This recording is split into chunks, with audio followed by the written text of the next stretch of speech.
sont quand même balèzes ces chardons. Non, évidemment, vous aurez reconnu l'artichaut. Mais en fait, l'artichaut et le chardon sont très proches botaniquement. L'artichaut fait partie du genre Cinara et fait partie de la famille des astéracées. Les astéracées, c'est une très grande famille qu'on connaît beaucoup au potager. On le connaît notamment pour les pissenlits, pour les pâquerettes, dans les fleurs sauvages, mais c'est aussi la famille, par exemple, de l'endive, donc de toutes les chicorées, c'est la famille des laitues, et donc c'est aussi la famille de l'artichaut. Alors l'artichaut, c'est une plante à la base qui est originaire d'Afrique, mais elle est connue chez nous depuis le Moyen-Âge, on la cultive notamment pour manger, ici d'ailleurs un petit peu trop ouvert, pour manger les capitules, c'est-à-dire la fleur.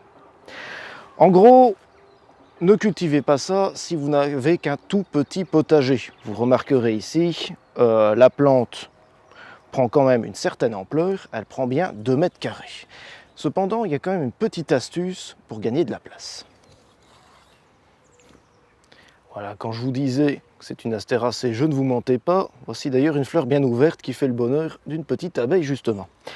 Alors cette plante peut parfois prendre une place assez importante au sol, ce qui est compliqué dans les petits potagers, mais il y a une petite astuce à avoir, c'est simplement de la tutorer ainsi avec un grillage assez fort et de gros piquets en métal ou en bois, pour la maintenir le plus possible bien droite, ça évite en plus qu'elle s'avachisse un peu trop, et ainsi ça prend moins de surface au sol, on peut comme ça planter plus facilement à son pied.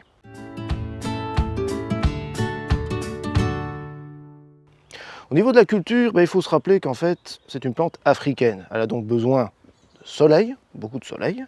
Et, vous le voyez, c'est une plante qui va pousser très fortement, qui va pousser assez haut et assez large, etc. Donc elle a besoin d'une bonne nourriture, une terre très riche, et quand même pas mal d'eau pendant toute sa durée de culture. Donc n'oubliez pas de bien arroser, n'oubliez pas de bien pailler pour garder l'humidité au sol, mais gardez à l'esprit quand même que la plante ne supporte pas d'avoir de l'eau à son pied, donc à ses racines pendant l'hiver, donc gardez en tête de la mettre dans une terre bien drainée. Justement en hiver, n'oubliez pas quand l'automne est là et qu'il va commencer à faire froid, de protéger son pied dans les régions aux hivers un peu plus rigoureux, je pense au nord de la France, je pense en Belgique, etc. Là l'idéal c'est de couper toutes les hampes florales qui ont donné, elles ne serviront plus à rien, ça vous pouvez le mettre ailleurs en compost ou je ne sais quoi, et de recouper toutes les anciennes feuilles pour pouvoir en faire un gros paillage au pied de la plante.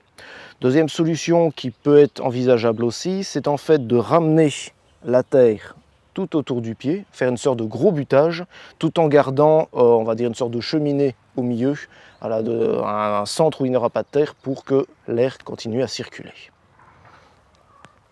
Maintenant qu'on sait comment l'entretenir, maintenant qu'on sait qu'est-ce qu'elle a besoin, eh bien, il ne reste plus qu'à planter un artichaut.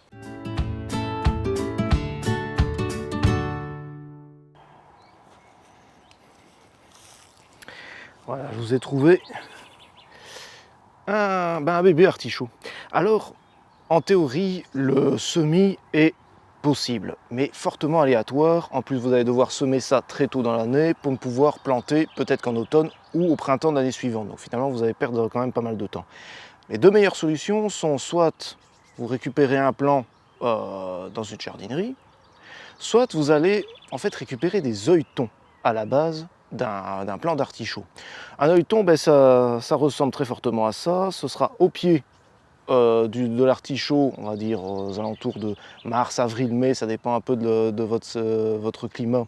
Vous allez voir donc cette petite pousse, il suffira de retirer un peu la terre, de sectionner avec un petit couteau le rejeton de la plante mère et puis de le planter.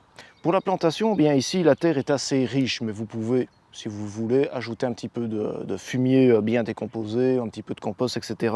Pour être sûr au fond du trou. Alors on va émietter un petit peu la terre. Voilà.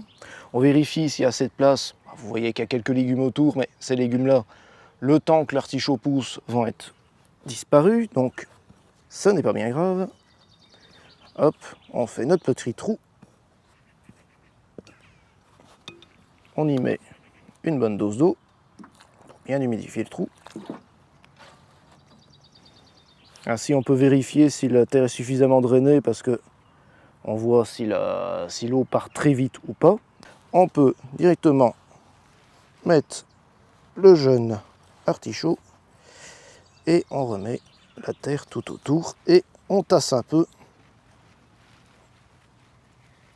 avec les mains. Dernier petit truc, un bon paillage là-dessus pour garder l'humidité pendant la sécheresse.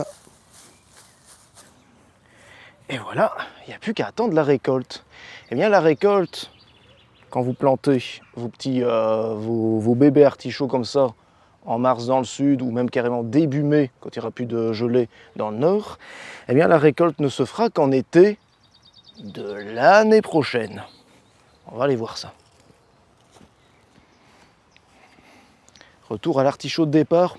Allez, on va dire pour le fun qu'on a fait une ellipse dans le temps de 1 an et quelques mois. Maintenant, l'artichaut est en train de produire ses artichauts. Eh bien, pour les récolter, c'est assez simple. Il suffit de vérifier qu'ils ne sont pas déjà en fleurs. Il suffit de vérifier qu'ils sont bien fermes. Ici, ça a l'air d'être le cas. Et donc, vous pouvez les couper ici, à quelques centimètres en dessous de la fleur. Et vous les conserverez ainsi pendant au moins une semaine. En conclusion, l'artichaut est une vivace légumière, finalement, malgré qu'elle est encombrante, peu embêtante. Du moment qu'on lui fournit une terre bien riche, une terre restant fraîche grâce à un bon paillage, et surtout, pas mal de soleil. Si vous lui donnez tout ça, eh bien, ça se passera bien, et d'année en année, vous aurez de plus en plus d'artichauts.